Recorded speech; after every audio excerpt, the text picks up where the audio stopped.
Dans le petit village de Haku, au nord de Bougainville, la messe bat son plein. James Stannis, le nouveau président de la région autonome de Bougainville, s'est joint à la congrégation. Malgré les fortes pluies matinales, de nombreux villageois sont venus à sa rencontre. L'élection de James Stannis n'est pas vraiment une surprise. Mais le décès inattendu de Joseph Kabui, son prédécesseur, l'a propulsé à la tête de la province un peu plus tôt que prévu. Sa mission est maintenant de taille, préparer Bougainville à l'indépendance.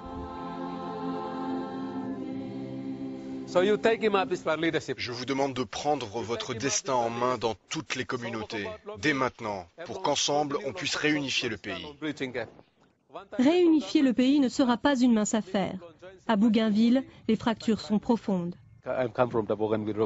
Je suis issu de l'armée révolutionnaire de Bougainville.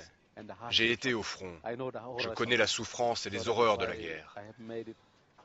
C'est pour cela que je tiens personnellement à ce que l'on se débarrasse de ces armes qui ont fait tant de victimes. Bougainville se relève tout juste d'une guerre civile sanglante qui a fait près de 10 000 victimes. Tout a commencé à Panguna, une mine de cuivre désormais laissée à l'abandon. La mine, gérée alors par l'Australie, représentait 20% du revenu de la Papouasie-Nouvelle-Guinée, mais les propriétaires des terres, se sentant dépossédés, ont pris les armes et en 1989 firent fermer la mine.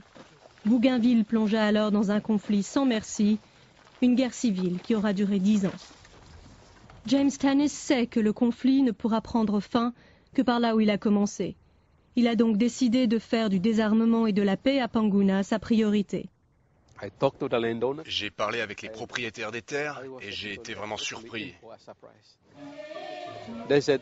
Ils m'ont dit on va se réconcilier, former un seul groupe et parler d'une seule voix pour représenter les habitants de Panguna. Si les propriétaires des terres arrivent à mettre leurs différends de côté et à parler d'une seule voix, alors l'espoir peut renaître de voir un jour Panguna en paix. Mais de là à voir la mine réouvrir, rien n'est moins sûr. Je voudrais voir la mine réouvrir, mais à la seule et unique condition que les propriétaires des terres acceptent, que tous les problèmes soient résolus et qu'on mette en place une nouvelle politique d'exploitation des ressources minières qui profite à ceux qui possèdent les terres. En attendant, James Stannis doit continuer de convaincre. Prenons possession des terres, dès aujourd'hui, n'attendons pas demain et menons combat au plus haut niveau. À Haku, ces paroles sonnent justes.